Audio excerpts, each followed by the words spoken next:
Ilocano Poki-Poki. May on version. Watch nyo na lang yung buong video para sa recipe.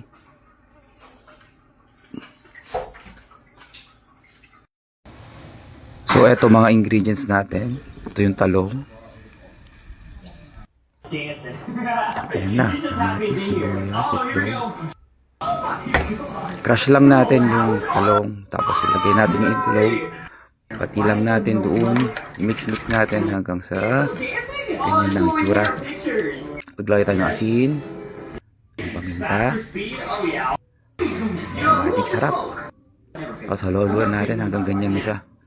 Tapos igisa na natin yung mga aromatics. Medium heat lang para hindi agad masunog. Tapos lagay natin yung kamatis. Pitpitin natin yung kamatis. Durug-durugin natin. Ayan, pitat-pitain natin para magkulay. Tapos lagyan natin ng kunting patis.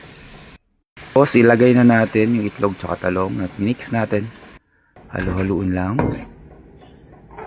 Antayin nating matuyo para mas masarap.